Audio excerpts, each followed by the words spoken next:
श्रीराम जय जय राम,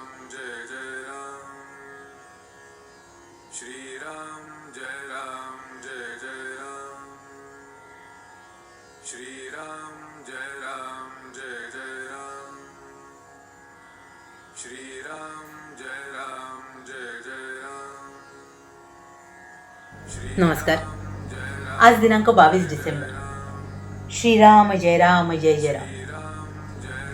कोणत्याही प्रसंगात नामाला सोडू नका। श्रीराम जय जय राम, श्रीराम जय जय राम। कोणत्याही प्रसंगात नामाला सोडू नका। आकाशाला भिवून पळाले तरी कुठेही आकाश हे असणारच। त्याचप्रमाणे कुठेही गेले तरी देह, मन आणि त्याच्याबरोबर त्याचे भोगही आपल्याबरोबर येणारच। म्हणून आपल्या वाट्याला आलेले कर्माचे भोग समाधानाने भोगायला शिकावे।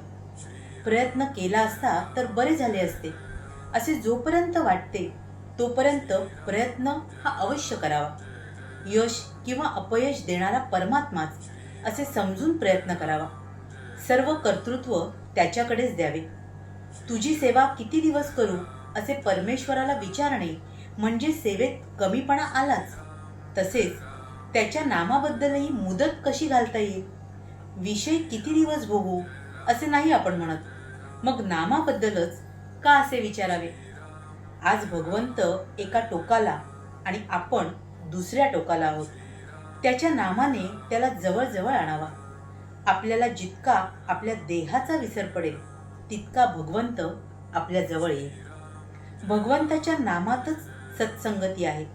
प्रपंचामध्ये कसलेही प्रसंग येऊ द्या, तुम्ही नामाला सोडू नका।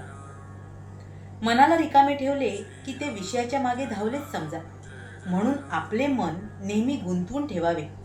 उठणे, बसणे, जप करणे, वाचन करणे, गप्पा गोष्टी करणे, चेष्टा विनोद करणे वगैरे सर्व क्रियांमध्ये भगवंताशी संबंध आणि संदर्भ ठेवावा। हेच अनुसंधान होय। भगवंताचे अनुसंधान हे आपले ध्येय। त्याला अनुसरून बाकीच्या गोष्टी आपण करूयात। आपली वृत्ती आणि भगवंत यांना जोडणारी साखळी म्हणजेच भगवंताचे नाम होय। म्हणून आपली वृत्ती सदैव नामामध्ये गुंतवून ठेवावी। नामाचे अनुसंधान टिकेल अशीच उपाधी बाळगावी। नाम नुसते घेतल्याने काम होईल, पण ते समजून घेतल्याने काम लवकर होईल। नाम मुखी आले की सत्कर्मे आपोआप होऊ लागतात। आपल्या प्रत्येक कर्माचा साक्षी राम आहे असे समजून वागावे म्हणजे दुष्कर्म हातून घडणारच नाही। आपण उगाचच सबबी सांगतो।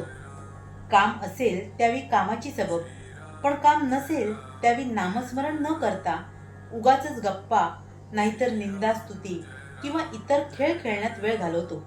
तसे करू नये। आपले मन उन्हाळ आहे, त्याला एके ठिकाणी स्वस्थ राहण्याची सवयच नाही। त्याला थोडी बळजबरी करून नाम घ्यायला लावले पाहिजे। नामामध्ये भगवंताची शक्ती असल्याने नाम घेणाऱ्याची देहबुद्धी क्रमाक्रमाने कमी होते आणि नाम स्थिरावते। नित्य नामस्मरण केल्या वाचून अंती ते येणार नाही। जागेपणे अभ्यास केला तर झोपेच्या वेळी स्मरण येईल। झोपेच्या वेळी स्मरण झाले तर रात्री स्वप्नात तेच येईल आणि तसा सदोदित ध्यास ठेवला तर मरणाच्या वेळीही तेच स्मरणात राहील। नाम घेता घेता नामाशी इतके तादात्म्य व्हावे की मी नाम घेतो आहे हे सुद्धा विसरून जावे। श्रीराम जय जय राम। महाराज आपल्याला पुन्हा पुन्हा इथे तेच सांगतात।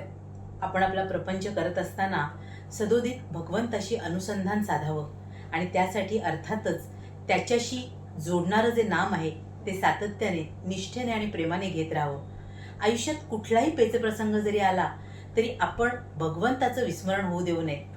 आपलं प्रत्येक कर्म हे खरं तर भगवंताच्या स्मरणात व्हावं, जेणेकरून त्याच्याशी आपल्याला एकरूपत्व साधता येईल, त्याच्याशी अनुसंधान ठेवता येईल आणि मग आपलं सारं काही आपल्या भगवंताला अनन्य भावाने अर्पून त्याच्याच स्मरणात आपण प्रत्येक कर्म करत राहावं आणि आपल्या आयुष्यातलं जे अंतिम आणि शाश्वत साध्य आहे भगवंताच्या प्राप्तीचं ते आपल्याला साध्य व्हावं।